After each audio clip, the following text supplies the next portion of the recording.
تعرف إني عدت على مصر فترة كان المصريين بياكلوا لحوم البشر، ولما كان حد بيموت ما كانوش بيدفنوه، كانوا بياكلوه. ومحلات الجزارة كانت بتبيع القطط والكلاب وبأسعار عالية كمان، والناس ما كانتش لاقية رغيف العيش الحاف.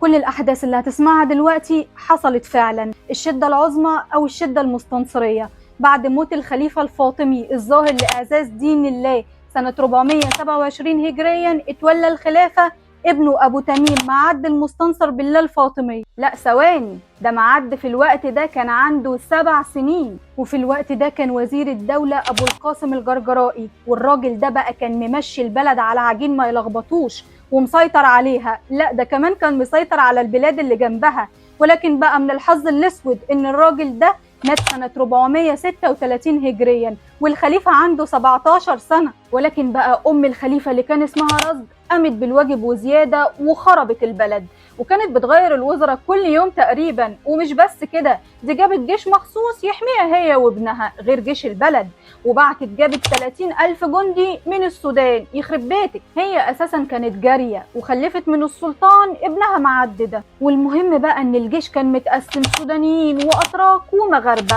والوضع فضل كده لحد ما تعين ابو محمد اليازوري وزير للدولة سنة 442 هجرية. والراجل ده بقى كان شاطر جدا وشايف شغله، والخليفة كان من عادته يشتري ب100,000 دينار قمح وغلة كل سنة، ويقولك علشان لو حاجة نقصت يبقى الخير موجود والتجار ما يستغلوش الموقف ويعلوا الأسعار. لحد هنا كده كويس زي الفل، لحد ما في يوم ما طلعت لهوش شمس كان اليازوري بيلف في السوق يطمن على الأحوال.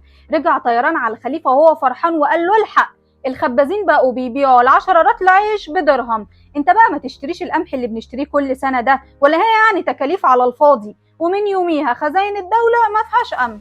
والمقريزي بقى بيقول لك في كتاب التعاظ الحنفة بأخبار الأئمة الفاطميين الخلفاء إن سنة 444 هجريا منسوب النيل قل، وده طبعا هيأثر على الفلاحين اللي معتمدين في الزراعة على مية النيل، وبالتالي المحاصيل هتقل، وكل ما المحاصيل تقل الأسعار هتزيد. ايه دي الكارثة! ومش بس كده، ده منسوب المية قل تاني سنة 446 هجريا، وقلت الزراعة أكتر والأسعار زادت أكتر، لدرجة إن شوال القمح بقى ب8 دينار. لكن الشهادة لله اليازوري ما سكتش، قام سحب كل القمح من التجار اللي غلت السعر، وعمل تسعيرة إجباري ونزل سعر شوال القمح من 8 ل3 دينار. حاول يعمل حاجة صح. وطبعا التجار من قديم الأزل بيستغلوا أي أزمة، فكانوا مدكنين القمح ومش قايلين، بس طبعا لما سعر القمح نزل طلعوا كل القمح اللي شايلينه. ولكن سنة 450 قرر الخليفة انه يعزل اليازوري. ليه؟ ما عرفش، ومات اليازوري في السجن او اتقتل. المهم بقى ان تعين مكانه ابو فرج البابلي اللي جه من هنا، والخراب جه معاه من هنا. انكمشت الدولة الفاطمية وبقت مسيطرة على مصر بس تقريبا، يعني مفيش فلوس بقت بتدخل من البلاد اللي كان مسيطر عليها، وهزايم للجيش وعصيان عسكري سنة 453. وطبعا مع الاضطراب السياسي انهار الاقتصاد، ده حتى اللي معاه فلوس مش لاقي بضاعة، لأن الزراعة ماتت لدرجة إن الناس بقت بتاكل الصبار والنخل، الناس ما بقتش لاقي حاجة تاكلها. ده حتى الخليفة باع ممتلكاته وما تبقالوش غير حصيرة يقعد عليها، والوزراء كانت بتتغير كل يوم تقريبا. ده غير الحرب اللي حصلت بين كتائب الجيش في شوارع القاهرة، وانتهت بانتصار الأتراك، وخرج المغاربة سيطروا على وجه بحري والأقاليم، والسودانيين سيطروا على الصعيد وفرضوا الضرايب والإتاوات. والنتيجة إيه؟ الشعب هو اللي مطحون في النص، وكان الحال من سيء لأسوأ. ولكن كل ده كوم، واللي حصل سنة 457 كوم تاني خالص. اتحولت الأزمة لمجاعة، التجار فلسوا والفلاحين مش قادرين يزرعوا، وإرداب القمح وصل 80 دينار.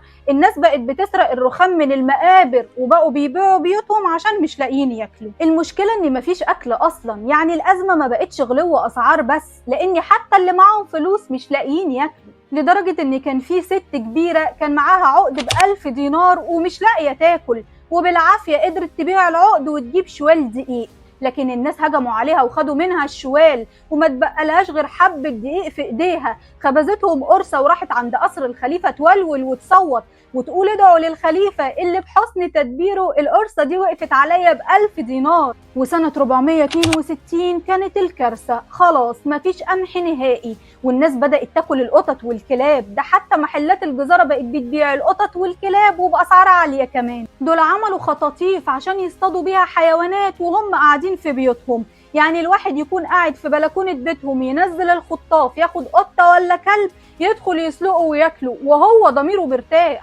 ولما خلصت الحيوانات جه دور البني ادمين، لدرجة ان الوزير مرة كان عند الخليفة وراكن الحمار بره، راحت الناس سرقت الحمار وكلوه، ولما الوزير حقق وجاب الحرامية وعدمهم راحت الناس خدت الحرامية بعد ما ماتوا وكلوهم، وبقى البيت اللي يموت فيه حد بياكلوه، وبيخطفوا الناس من الشوارع والأطفال ويطبخوها وياكلوها. 1,600,000 بني آدم ماتوا، يا من الأمراض اللي انتشرت بسبب أكل لحوم البشر يا بالخطف والأكل. وحتى اللي خلاص ماتوا وارتاحوا كانوا بيتسرقوا من المقابر ويتطبخوا ويتاكلوا، واتسمت مصر بمصر المفترسة. يا دي الكارثة، يا دي المصيبة. طب وبعدين ايه الحل؟ 7 سنين الناس بتاكل في بعض. الحمد لله سنة 466 المستنصر استنجد بوالي عكا بدر الدين الجمالي واداله كافة الصلاحيات وقال له انا هاجي بس برجالتي. وبدر الدين طير رقبة كل قادة الفتنة وأي حد فرض ضريبة ولا قتاوة وأي حد كان سبب في المجاعة، وبنى كسور للري وعفى الفلاحين من الضرايب 3 سنين. طب هيزرعوا ازاي؟ ده مفيش بذور. راح عمل بقى حركة ذكية جدا، جاب المحكومين عليهم بالإعدام ولبسهم لبس تجار ورصهم جنب بعض، وجاب بقى التجار عشان يتفرجوا، ما هو اضرب المربوط يخاف السايب.